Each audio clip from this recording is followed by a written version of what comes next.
Who is a narcissist anyway? Why do they seem to have identity issues, superiority complexes, inferiority complexes, being complete chameleons, mimicking and mirroring? What is happening, right?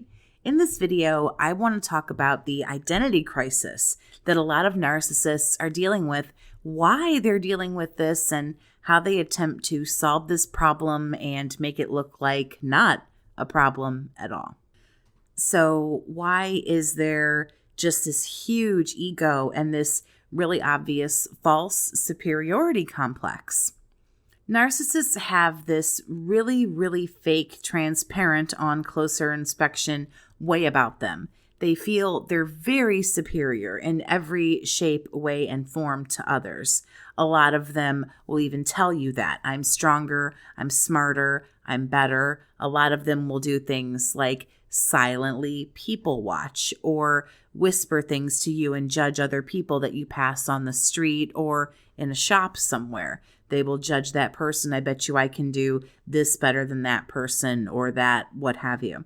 This is the false self that the narcissist needs to display.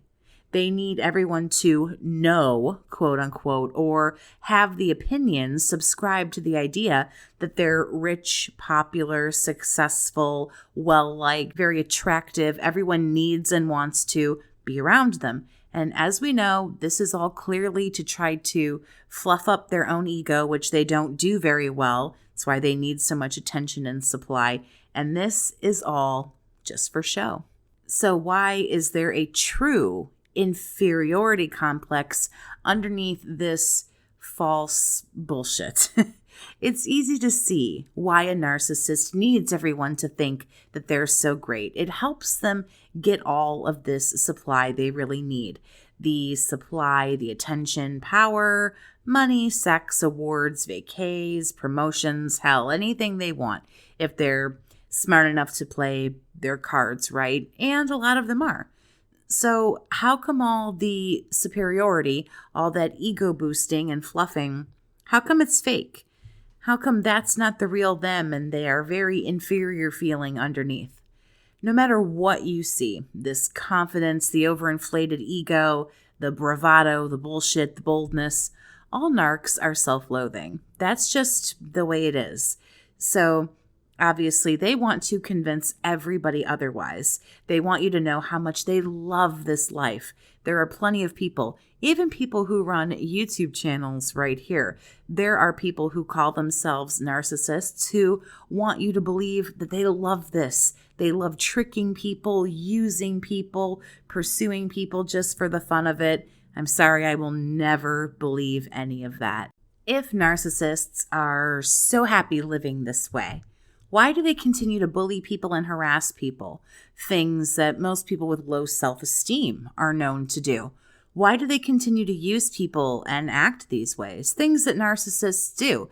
These are clear signs, like I say, that someone is unhappy. Nobody is going around devaluing other people, bullying them, pushing them out of the way, discarding them, giving silent treatments, maybe even being physically violent and more. And they're really happy. No one is displaying all these signs.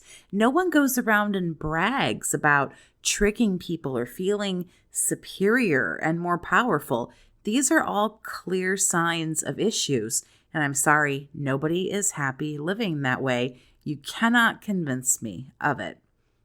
Narcissists are continuously disappointed and upset. People like you, people like me, we will always and forever fall short.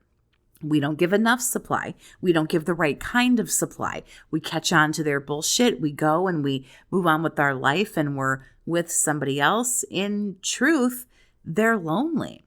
How could they not be?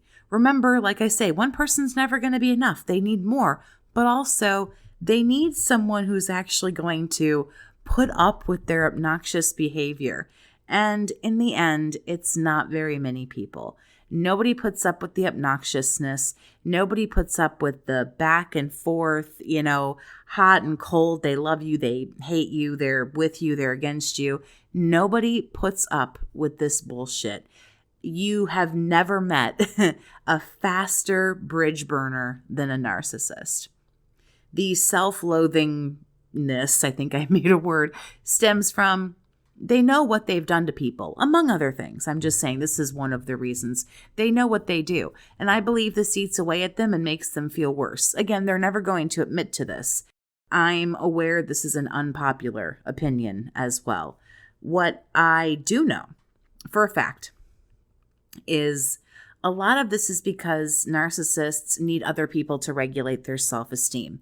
That's why they're so pushy for so much time and attention, and they need all these compliments and accolades, and they get really upset and frustrated when they don't get the attention they want because they need other people to do the job of regulating their really, really low self-esteem for them. They can't do it. And they act this way because they always need a boost, and they always need it from someone else. So why is there no real sense of self with somebody narcissistic? If you study these people long enough, you will realize, I surely did, that you have no idea who the fuck these people are. They seem very focused on getting people's attention or just saying really wild, outlandish things to get attention, to get people to focus on them, or attention trips, money, whatever. None of them just sit and read quietly alone. They're on their phones, chatting it up, getting attention, starting bullshit, starting drama, harassing people, agitating people, so on and so forth, stirring up bullshit, which is what they're known to do. There's no substance to these people. How many deep conversations have you had with someone like this? Deep conversations that mattered, that actually went somewhere, that were truthful, that weren't just a big bunch of bullshit. Along with noticing that there's nothing to these people, they're dull and flat and boring. They also shift who they are. They'll sweet talk a certain person, then appear closed off to other people. They will change who they appear to be with the same person. They always take every opportunity to act however they need to. They always act accordingly. And you can see this in action if you are at an event or a party or something. You can watch them make their rounds and talk to people. And you can watch them mimic each and every person.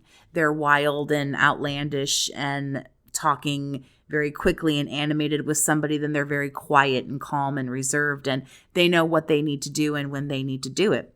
Some of them will even do things like instantly gain an accent if they're talking to somebody who also has an accent.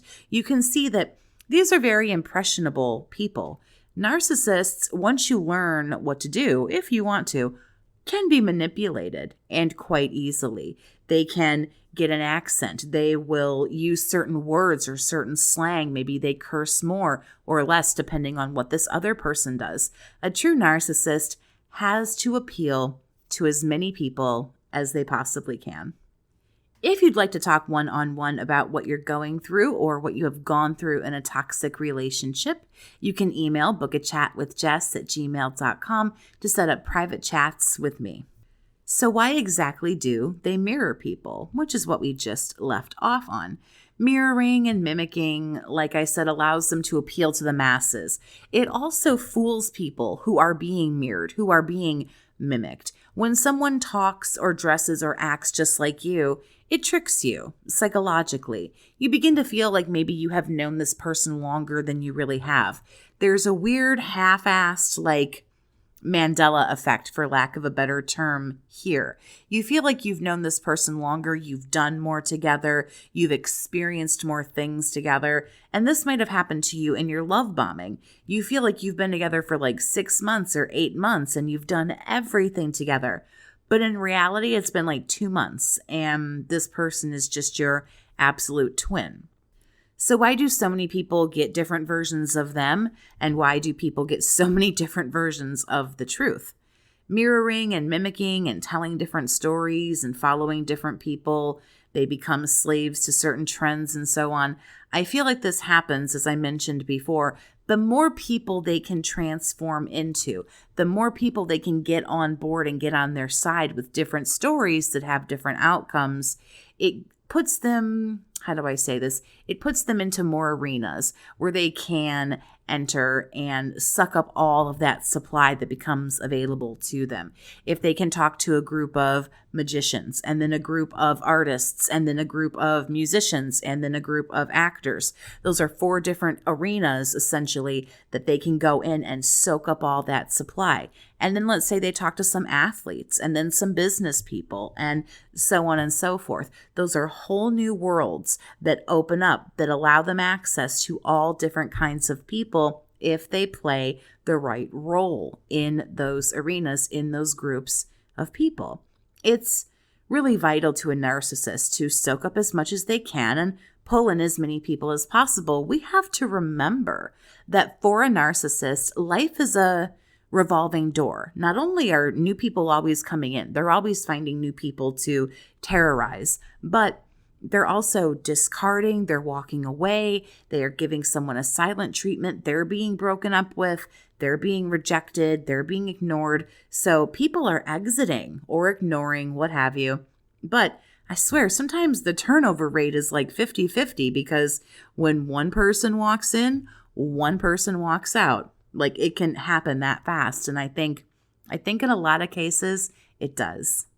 So what do you think about the identity issues that a narcissist has? I know there is a lot I didn't cover here in this video, talking about attachment disorders, for example. I didn't touch that, or other effects that narcissists have on people and other identity issues they might be dealing with that might be a tad more sensitive. So if you've made it this far, which is probably about 6 people, and you want this topic explored a little bit more in depth, of course, let me know. I want to take some time to thank some awesome members of the Survivors Army, like Shay Ward, Nancy Gray, Wendy Wilson, Rebecca Claire, and Barbara Dillon. Thank you all so much for listening. Have a great day, Survivor, and take care of yourself.